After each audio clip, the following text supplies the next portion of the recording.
What are your habits you're forming daily? And are you willing to have consistency and discipline and willpower?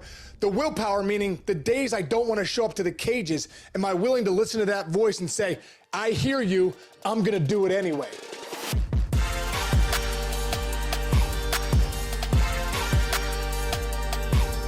Welcome back to another episode of The Burn. I am Ben Newman, and you know how we do this every single week. We're going to bring you a story of a different athlete, celebrity, entertainer, somebody from the business world performing at the highest possible level, who has understood over time that there's this burn that lies inside of you, and it's that burn that many coaches don't talk about that actually ignites why and purpose that then causes you to be disciplined in your action on a daily basis.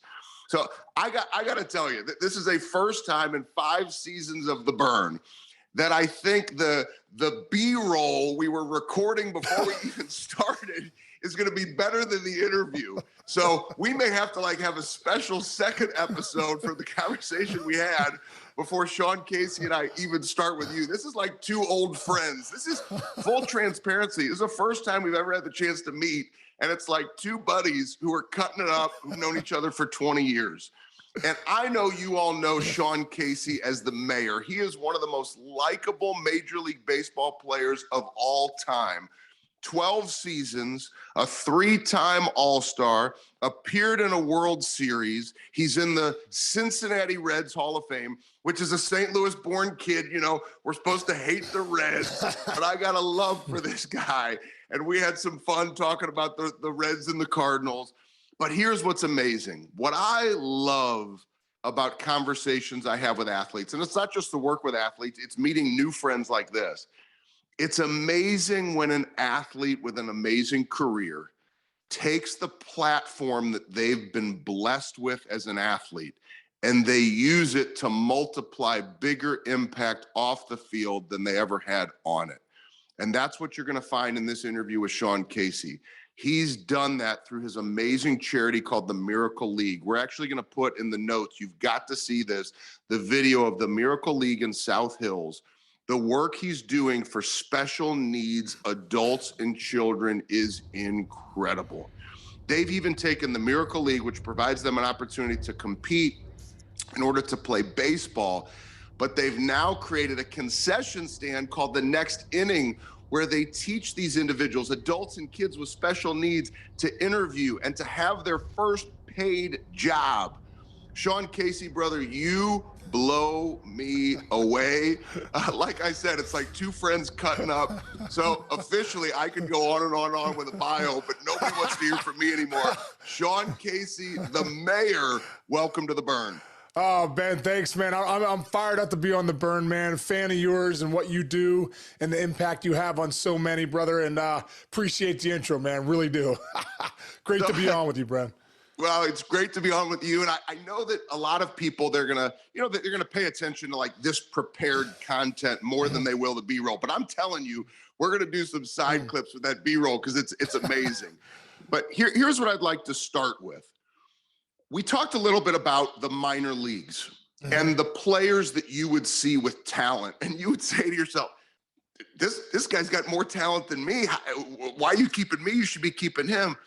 But it was your work ethic. It was your passion. It was your willingness to stay extra and do the work, the number of extra swings if you're having trouble hitting a curveball. Can you take us there? Where did you find your edge? Where did your burn come from? Where did that work ethic come from for you? Oh, man, just so much to unpack there, man. My burn came when I was 14 years old, back when I lived in, I'm still here in Upper St. Clair, but it was the first year I didn't play as a player. I was 14 years old, freshman baseball. It wasn't even the varsity team. It was just the freshman team, And I remember, I was one of the better players all the way up. And I remember my dad, was just big on, was a hardworking guy. He was a chemical salesman. He was a guy a guy that lived his life with a lot of grit. He was a grinder, traveled 3 days a week. I just admired him as the work ethic that he had. And I remember one day coming home to him and when I wasn't playing as a freshman, I said, "Hey, Dad, man, I just need you to go talk to the coach really quick because he must not have seen me at 12-year-old travel all-star hitting home runs. This guy's not paying attention. I'm like, can you go talk to him real quick and just tell him how good I am, that I should be out there playing and I'm better than this kid that's playing ahead of me. And he was like, it was one of those conversations where I think as a parent, you hope that you are saying the right things to your kids, that you're not enabling them. I think sometimes as parents, when we enable our kids, we end up disabling them. We don't let them struggle. We don't let them grind. We don't let them figure it out. We don't give them the lessons of having to, do what you need to do. So my dad was like, hey, listen, he goes, I agree with you. You're better than the kid that's playing ahead of you. But I said, but your coach doesn't. My dad said, your coach doesn't think so. You're obviously not glaringly better than that kid, because if you were, you'd be playing. And he said, but you know what? I think this is a time of your life, 14, 15 years old, where you got to start looking at yourself in the mirror and say, am I putting in the work? Am I accountable for who I am? Can I get a little bit better or a lot better, glaringly better than the kid that's ahead of me? And there was a batting cage that opened up in the town next to me. And he said, hey, listen, there's a batting cage that opened up in the town, over here in Bethel Park, PA. He's like, I'll make you a deal. He goes, if you start hitting every day and start working on your craft and gaining that skill to become glaringly better than the kid that's ahead of you, he goes, I'll pay for those tokens every time you go. He goes, but as soon as you stop going, the deal's off. And I knew that was a big deal from my dad because, like I said, I knew the value of $1. We didn't have a ton of money. It was, slim pickings at the time. My mom would always say, we're only in this town for the school system. It's the only reason we live here, And so anyway, that's the burn started with me. I was like, he's right. He's right. Like, I don't hit on my own. I don't do anything extra. I didn't even think about that. So I started to go down to this batting cage and hit every day. It was Grand Slam USA. I don't know if you remember those back in the days. It was like, that's not there anymore, but it was Grand Slam USA, fired up. I go there, start hitting, and I started getting a lesson every Tuesday night from this guy, Frank Porco. He never even played college baseball. He was a labor negotiator out here in Pittsburgh for the unions, but he just loved hitting. And I didn't have anybody else. There was no other places to go. So I started hitting with this guy, Frank Porco. And Ben, I am so indebted and grateful to this guy for his passion and his love for hitting and kids. I showed up every Tuesday night, 5:30, 6 o'clock, give him $20. Nowadays, it's probably $120. But I would just go there and we would start hitting. And he would pound into my head, great hitters wait, great hitters wait, great hitters wait. So at 14, 15 years old, I was like, this is the only knowledge I've ever gotten about hitting. So I started, okay, great hitters wait. So I started to learn to really drive the ball, left center, left center, left center, wait, use my hands, develop great hands.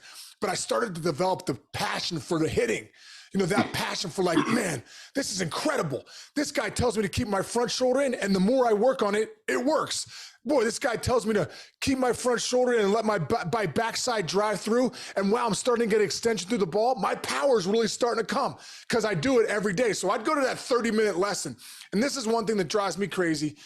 All these kids are doing lessons nowadays, these camps, this lesson, all this stuff. And I tell my kids and anyone that'll listen, I say, listen, you don't get better at a camp. You don't get better at a lesson. You get better on the 4 hours a day you work on your craft for the next 6 days.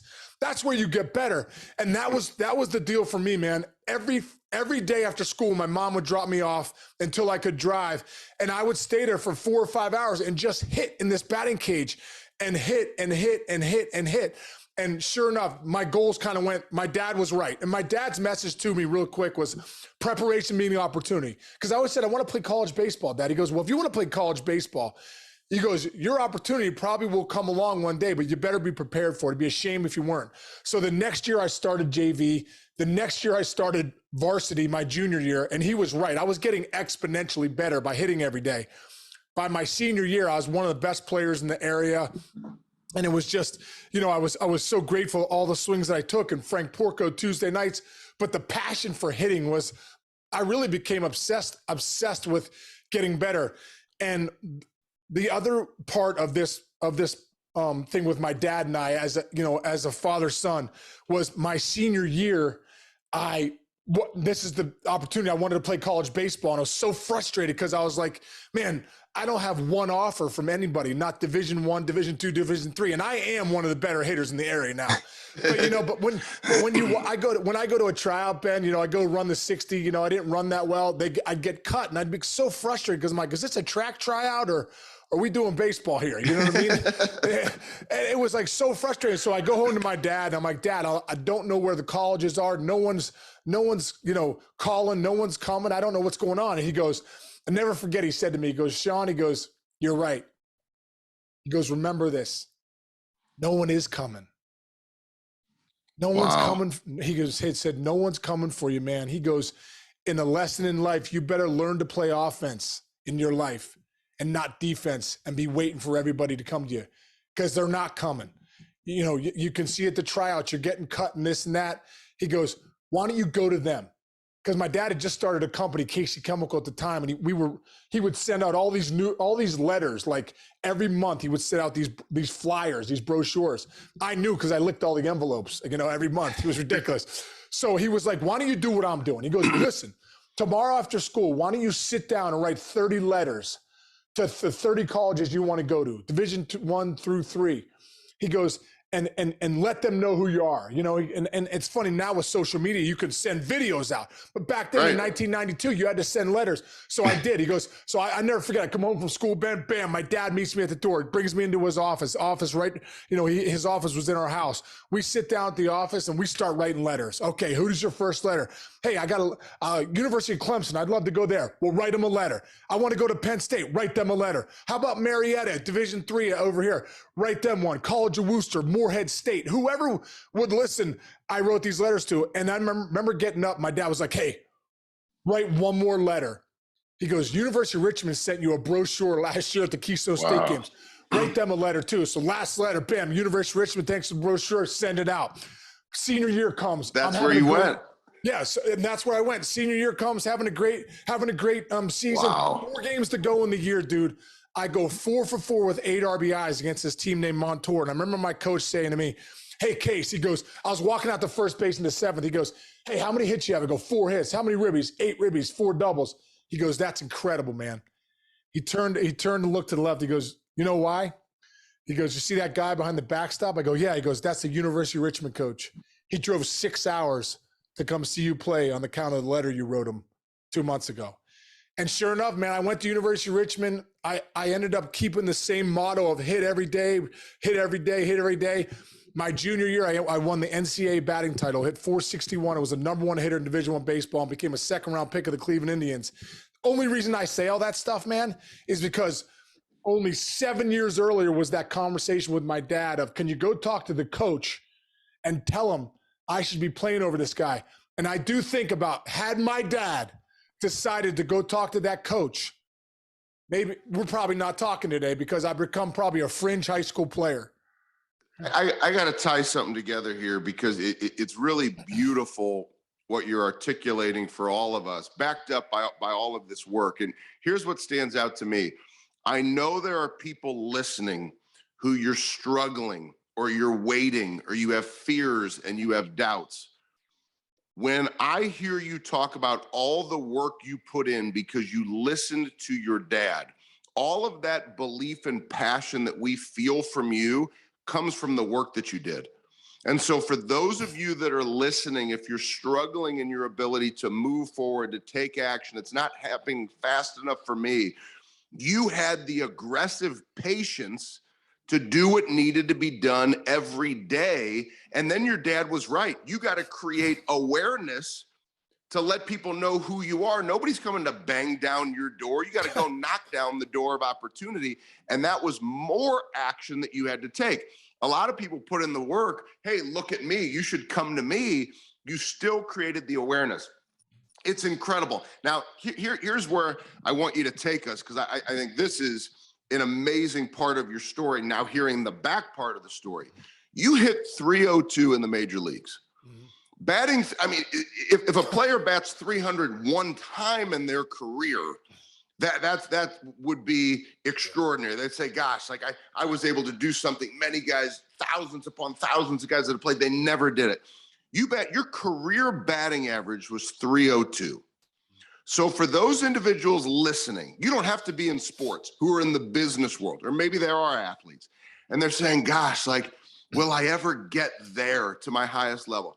Can you speak to them about how that 302 batting average is directly connected to Porco, the batting cage, listening to your father, and going and doing what you did at Richmond? It all ties together, but people don't want to wait, man. Yeah, you know what? It's a day one thing. I always think I live my life day one. It's just a a bunch of day ones at the end of the day. And we always I always talk about a process. I look at a process of your life. It's a set of repeatable habits, right? Done daily when you focus on the task at hand and executed through consistency, discipline, and willpower. When I look back now, as I make that definition, when I look back now, that's what it was all about. It really was to get to where you want to go. It's really like, what are your habits you're forming daily? And are you willing to have consistency and discipline and willpower? The willpower meaning the days I don't want to show up to the cages, am I willing to listen to that voice and say, I hear you, I'm going to do it anyway. I hear you, I'm going to do it anyway. And there was many days I didn't want to hit, or many days I didn't want to put the work in, but that voice in my head said, don't do it. That was the reason on some of the days I did it. And when I look back at the career 302 average, I think to myself, it was the innate ability to have a process for an at bat every day. So if I as a hitter, I'll take you through my process. And I said, process for your life. What was my process before the game, and then my process during the game, during an at-bat. I used to pull a note card out that Harvey Dorfman, who wrote The Mental Game of Baseball, used to tell me to do. He said, put 3 things on the card. So I said, okay. And he's like, and I don't want them to be mechanical. I just want them to be focused driven, right? So I want you to focus on the task at hand. So I pull out the note card on deck. See the ball, be easy, hammer it. Was on there. 1, 2, 3. See the ball, be easy, hammer it. I put it back in my pocket. I take a couple practice swings, and then bam, I was up.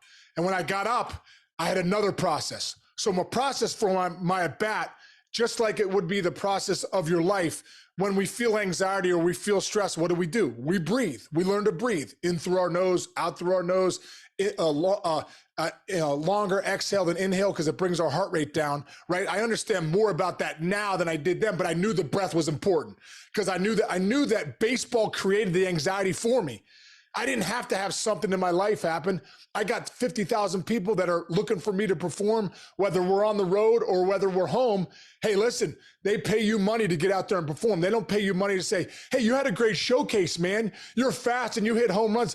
They pay you to dominate in the game, right? So the process for me in the at-bat was, okay, I got to get my state under control, right? So that I can wait, right? So get my state right. So deep breath, right? Back in the box, slow myself down, look middle away, react in.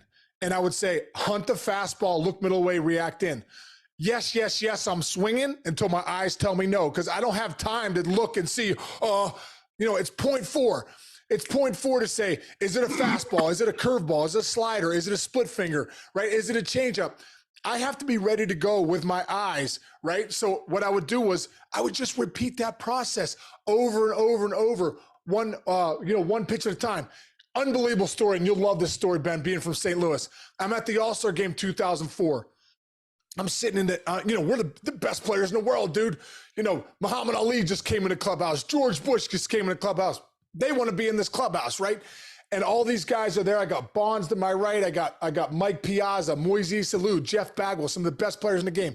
I'm in the food room with Scott Rowland and Mike Piazza. We're sitting there before we go out to BP. And I say to Scott Rowland, because Pujols at the time was one of the best in the world, right? We were all-stars, and then Pujols and Bonds were at a different level, right? So I said to Rowland, I said, Scott, because he was third baseman of the Cardinals at the time. I said, what is it, man? What is it about this guy that's different than who we are in this room? All-stars. He goes, Case, I never seen anything like it. He goes, this guy doesn't give away one pitch. Not one pitch to give away. He said, it could be Tuesday night in July.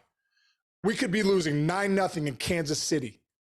This guy will be will put together a 12, 13, 14 pitch at bat and hit a single to right field. Now, it doesn't seem like that big a deal, right? But over 162 it is. And this is the reason why.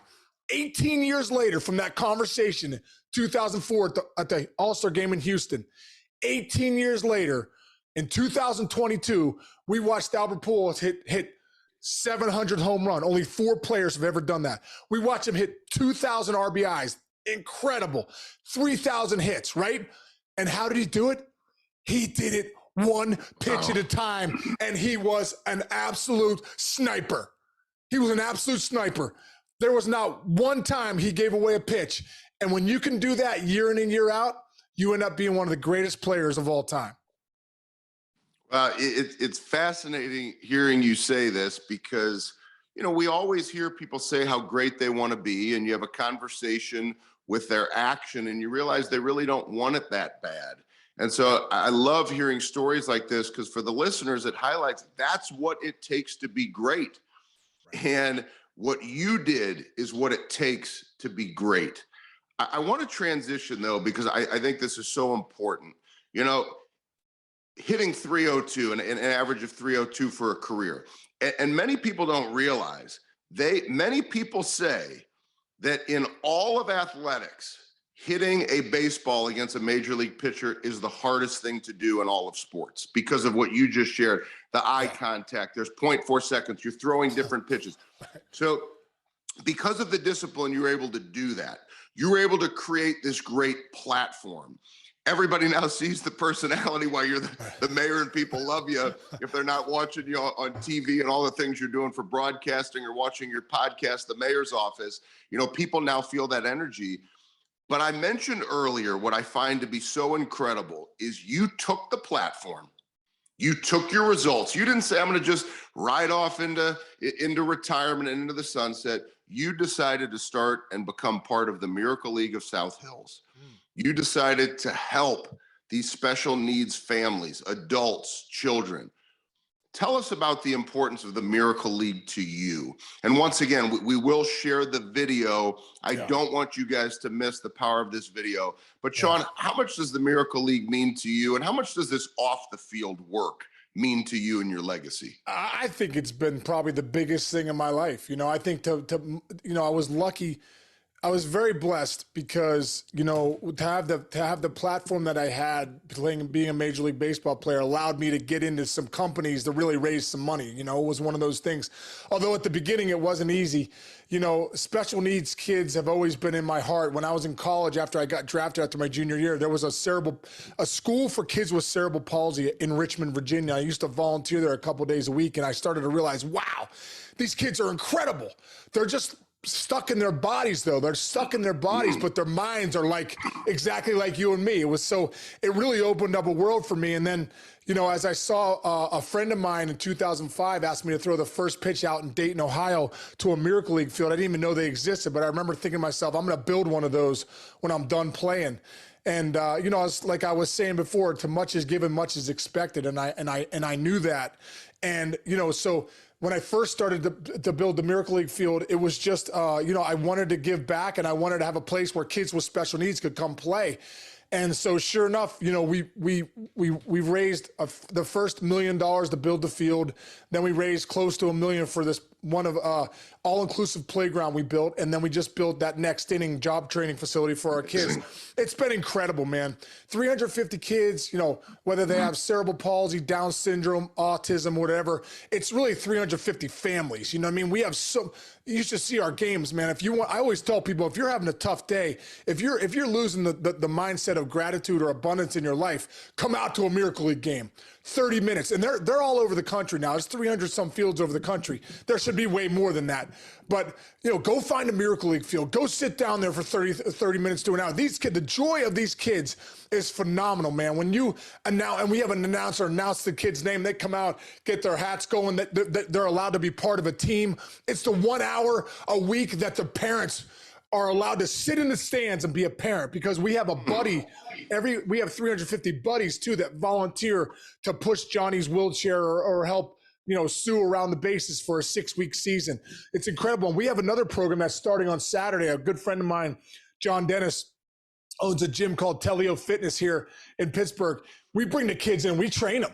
We call it Muscles for Miracles. I mean, Ben, we bring them in, bro. We have them ripping ropes. We have them doing sprints, pushing sleds, and we don't pull any punches. Let's go. We're ready to go. We're just like, these kids are just like any other kids. And the greatest thing is, so many people around this area have rallied around this group of kids, and we have, just given them a lot of opportunities to be just like any other kid, to train, to be a part of a team, to put a uniform on, to sleep with your bat and your glove before the game starts. We started a travel program this summer. We got a bus and we traveled to Cincinnati. We traveled to New Jersey, Allentown. We played other Miracle League fields. I think we're the first team to ever do that. So it's incredible, man. The Miracle Leagues and our Miracle League of the South Hills, it is probably the greatest thing I've ever been a part of, man. And I'm very, very humbled by it more than anything.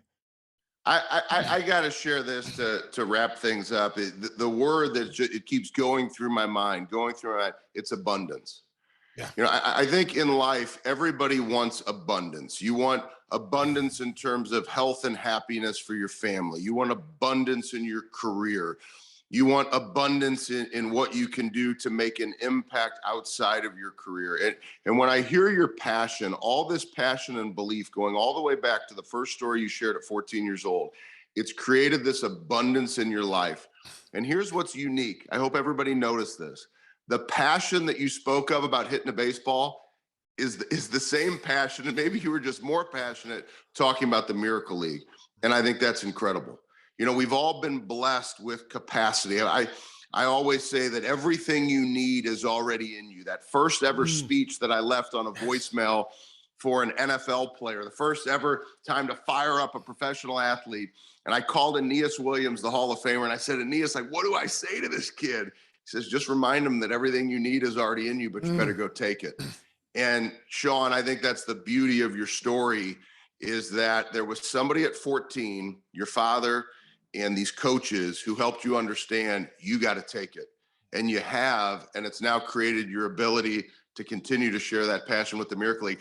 I can't wait to continue our relationship. I just think you're showing up with just a different fire and passion for life. And to have now raised $3.5 million for the Miracle League, you're going to do so much more off the field than you ever did on it, which is how Aeneas is. That you were the two of you, a lot of reminders for me of the two of you together. So I can't thank you enough for coming on The Burn. This has been a very special episode, and I am going to pull some of that extra footage. We got to create some clips because that was special. But thank you so much for coming on The Burn. Yeah, Ben, thank you so much, man. And I just want to, finish it with exactly what you said. Everyone out there has everything they need sitting in the chair or standing up wherever they are. Like, start taking action on your life. That physiology drives psychology. Like, keep going. Get out and do things you need to do to be the best version of yourself. And all I know is I found that in life, and I think it's incredible. So, Ben, I appreciate it, man. Looking forward to touching base after this, and best of luck to you, too, and the lives you're impacting on The Burn, brother. Thank you, Sean. I appreciate you so much, and we're going to all the ways that you can stay connected, from the Mayor's Office podcast to learning about the Miracle League to everything about Sean. We will leave detailed notes in the caption. You're going to want to stay connected. And organizations are bringing Sean in for coaching and for speaking. I mean, it's just incredible what he's doing off the field. And that's what The Burn is all about. It's when you understand that burn and it then ignites the why and the purpose, you become so disciplined in your action. That's why we bring you these stories every single week of amazing people like Sean, so that you can recognize for you, it's a daily choice. Just like he said, one pitch at a time. It's a daily choice for you, one day at a time. Connect to the burn, let it ignite that why and that purpose. And then you choose to go be disciplined as you write your story and make impact in your life. We are in this fight together. Until next week, this has been The Burn.